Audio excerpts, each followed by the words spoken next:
Hello everyone, this is Amritesh sir and you are watching Amritesh tutorial. स्वागत है आप सबका अमृतेश ट्यूटोरियल में। आज से हम लोग स्टार्ट करेंगे एक्सरसाइज 9.1 जो कि है height and distance. Height and distance का क्वेश्चंस तभी आप सॉल्व कर पाएंगे जब आपकी ट्रिग्नोमेट्री पे अच्छी पकड़ हो। हाइट एंड डिस्टेंस को आप बोल सकते हैं ये ट्रिग्नोमेट्री का ही स्टेटमेंट वर्जन है। यहाँ पे आपको करना क्या रहता है, जो चीज़ आप ट्रिग्नोमेट्री में किए हैं वो सारी चीज़ यहाँ पे करना होगा आपको। रेशियोज़ को बढ़िया से समझना और हर एक रेशियो का वैल्यू क्या क्या एग्जैक्ट वैल्यू उसको समझना।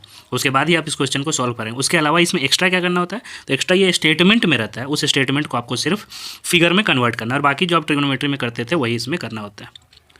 तो मैं ऐसा करता हूँ कि इसका बेसिक आपको पता होगा क्योंकि मैं डायरेक्ट स्विच कर रहा हूँ क्वेश्चंस पे। तो आज हम लोग देखेंगे एक्सरसाइज 9.1 का एग्जाम्पल नंबर 1। जैसा कि मैंने पहले भी वीडियो अपलोड किया हुआ है, मैं एग्जाम्पल और एक्सरसाइज सभी एनसीईआरटी के एक्सरसाइज के क्वेश्चंस और एग्जाम्पल क्वेश्चन मैं सब डिस्कस करता हूँ आपसे। तो आज हम लोग स्टार्ट करते हैं हाइट एंड डिस्टेंस का एग्जाम्पल नंबर 1 और धीरे धीरे मैं आपके हाइट एंड डिस्टेंस के सारे क्वेश्चंस डिस्कस करूँगा, एग्जाम्पल और एक्सरसाइज के सारे। और मैं आपको बताऊँगा कि कैसे आपको लिखना है जिससे एग्जाम में भी आपको अच्छे मार्क्स मिले, और क्वेश्चन को किस तरीके से पढ़ना है जिससे आप एक एक पॉइंट को अच्छी तरीके से समझ पाए और अच्छे से क्वेश्चन सॉल्व करके फुल मार्क्स ला पाए। तो चलिए स्टार्ट करते हैं एग्जाम्पल नंबर 1 से। ए tower stands vertically on the ground. सबसे पहले स्टेटमेंट जैसे ही आप पढ़े, अगर कुछ भी आपको लूप हॉल मिले तो उसके साथ साथ पैरेलली आप फिगर बनाते जाइए, बहुत अच्छा होगा। तो देखिए सबसे पहला स्टेटमेंट जहाँ फुल स्टॉप था वहाँ मैंने पढ़ा और उसमें क्या लिखा हुआ था कि ए tower stand vertically on the ground. तो बस ये जैसे ही मिला, अब मैं इसे फिगर बनाने की कोशिश करता हूँ। ए tower stand vertically on the ground, तो एक टावर सपोज कर लिए, ये है मेरा एक टावर, ये वर्टिकली ग्राउंड पे है, ये सपोज करते हैं मेरा ground. From a point on the ground which is 15 metre away from the foot of the tower. ये फुट ऑफ द टावर है, यहाँ पे आप देख रहे हैं, ये है मेरा फुट ऑफ द टावर और यहाँ से 15 मीटर अवे पर एक पॉइंट है। तो सपोज करते हैं ये पॉइंट जो होगा मेरा वो 15 मीटर अवे पर होगा। The angle of elevation to the top of the tower is found to be 60। अब एंगल ऑफ एलिवेशन क्या होता है, डिप्रेशन क्या होता है, ये मैं आशा करता हूँ कि आपको पता होगा, इसलिए मैं डायरेक्ट बता रहा हूँ। जब हम लोग यहाँ से इस पॉइंट से ऊपर टावर के क्या है टॉप में, तो ये है टावर का टॉप, टावर के टॉप की ओर देखते हैं तो एंगल ऑफ एलिवेशन दिया हुआ है कितना, 60 डिग्री। तो ये है 60 डिग्री दिया हुआ। तो क्या फाइंड करना है, यहाँ पे लिखा हुआ है find the height of the tower. तो हाइट ऑफ द टावर कौन सा है, ये ए, अगर सपोज करिए इसको हम ए सपोज करते हैं, इस पॉइंट को बी सपोज करते हैं और इस पॉइंट को सी सपोज करते हैं, तो हाइट ऑफ द टावर क्या है मेरा, यही ए बी जो है, यही मेरा हाइट ऑफ द टावर है। तो आपको हाइट ऑफ द टावर निकालना है, मतलब ए बी का वैल्यू निकालना है। ये हुआ आपका स्टेटमेंट का फिगर वर्जन। अब निकालना हाइट ऑफ द टावर है, तो अब क्वेश्चन को समझ लिख चुके हैं हम लोग, अब समझने की कोशिश करते हैं अपने पास है क्या और अपने को निकालना क्या है। तो थीटा का वैल्यू है, जो सी पे इंक्लिनेशन है वही थीटा है, चलिए थीटा का वैल्यू है, और ए सी है और ए बी का वैल्यू निकालना है, बस ये है अपना क्वेश्चन। तो जैसा कि मैंने आपको ट्रिग्नोमेट्री में बताया है कि थीटा से हम लोग क्या निकाल पाते हैं, किसी भी फिगर में परपेंडिकुलर कौन होगा, बेस कौन होगा, ये थीटा डिसाइड कर देता है। तो यहाँ पे ये वर्टिकल है तो ये 90 डिग्री लेते हैं। अब थीटा अगर ये सी है तो इसके अपोजिट वाला ये ए बी क्या हो जाएगा, ये मेरा परपेंडिकुलर हो जाएगा, और ए सी क्या है मेरा बेस हो जाएगा, और जो लॉन्गेस्ट साइड होता है वो हमेशा हाइपोटेनस होता है, तो ये मेरा हाइपोटेनस हो जाएगा। तो यहाँ से थीटा से क्रिस्टल क्लियर हो गया आपका कि कौन सा परपेंडिकुलर होगा कौन सा बेस हो गया। सबसे पहले आपको ट्रिग्नोमेट्री में ये करना है, मैंने पिछले वीडियोज़ में आपको बताया है। अब निकालना क्या है, निकालना है height. Height means A B means perpendicular, यहाँ पे परपेंडिकुलर मानते हैं उसको। तो अगर आपको परपेंडिकुलर निकालना है, आपके पास बेस गिवन है, तो आप कौन सा एंगल का यूज़ करेंगे, तो एंगल्स डिफरेंट ट्रिग्नोमेट्री एंगल्स के एग्जैक्ट वैल्यू को आपने पढ़ा है, तो वहाँ से हम लोग ये जानते हैं कि टेन थीटा का वैल्यू क्या होता है, पी बाई बी होता है। तो पी बाई बी मतलब परपेंडिकुलर बाई बेस, तो P means perpendicular, B means base. तो यहाँ पे देखेंगे हम लोग क्या कि पी मिसिंग है, बी तो दिया हुआ।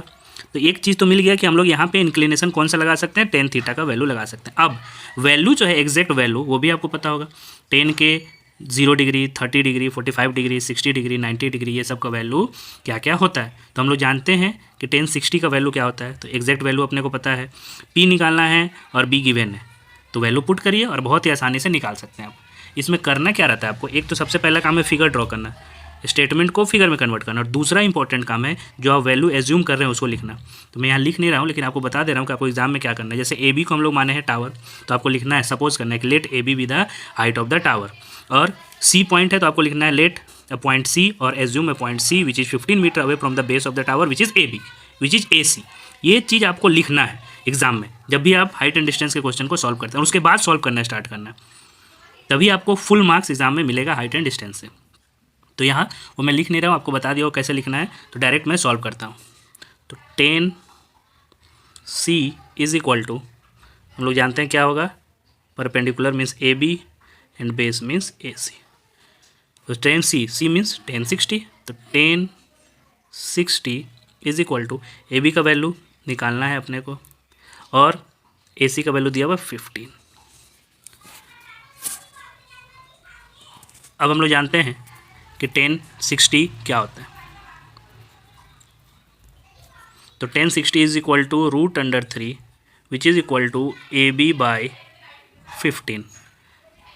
सो क्रॉस मल्टीप्लाई जैसे करेंगे इधर से इधर और इस साइड से इस साइड, तो ये क्या हो जाएगा, AB is equal to 15√3 metre. अब यहाँ पे क्या है, अगर आपको वैल्यू पुट करना है √3 का तो आप कर सकते हैं, अगर क्वेश्चन में दिया हुआ है तो। क्वेश्चन में तो वैल्यू नहीं दिया हुआ है तो हम लोग इसमें भी लिख सकते हैं रूट अंडर को सॉल्व करना, मतलब √3 का वैल्यू अगर एग्जाम में लिखा हुआ हो आपके क्वेश्चन में कि √3 का वैल्यू पुट करना है आपको 1.732, तो आप पुट कर सकते हैं। अगर नहीं लिखा हुआ है तो ये भी आपका आंसर हो सकता है, इसमें डरने की बात नहीं है। वैल्यू नहीं भी अगर आप पुट करते हैं तो भी आपका आंसर सही होगा। तो यहाँ से अपने को क्या मिल गया, हाइट ऑफ द, यहाँ से मिल गया height of tower which is equal to 15√3 metre. This will be your answer. तो देखिए यहाँ पे हम लोग कितने आसानी से इस टाइप के क्वेश्चन को सॉल्व कर दे रहे हैं। ध्यान सिर्फ ये रखना है कि स्टेटमेंट को फिगर में सॉल्व करना आना चाहिए और ट्रिगोनोमेट्री के जो रेशियोज़ होते हैं वो आपको एग्जैक्ट याद होने चाहिए कि टेन का कौन कौन सा वैल्यू, साइन का कौन कौन सा वैल्यू, कॉस का कौन कौन सा वैल्यू का एग्जैक्ट वैल्यू क्या क्या होता है, किस किस रेशियो का एग्जैक्ट वैल्यू, किस किस एंगल का एग्जैक्ट वैल्यू क्या क्या होता है। जनरली जो हम लोग यूज़ करेंगे वो 10 के डिफरेंट एंगल्स का ही यूज़ करेंगे, उसी से मैक्सिमम क्वेश्चन बन जाएगा। कुछ कुछ क्वेश्चन में साइन और कॉस की ज़रूरत आपको पड़ेगी, नहीं तो जनरली 10 का अगर आपको सब याद है 0, 30, 45, 60 और 90, तो आप आसानी से हाइट एंड डिस्टेंस के मैक्सिमम क्वेश्चंस को सॉल्व कर पाएंगे। चलिए इस वीडियो के लिए फ़िलहाल इतना ही, मिलते हैं नेक्स्ट वीडियो में नेक्स्ट क्वेश्चन के साथ। Thank you.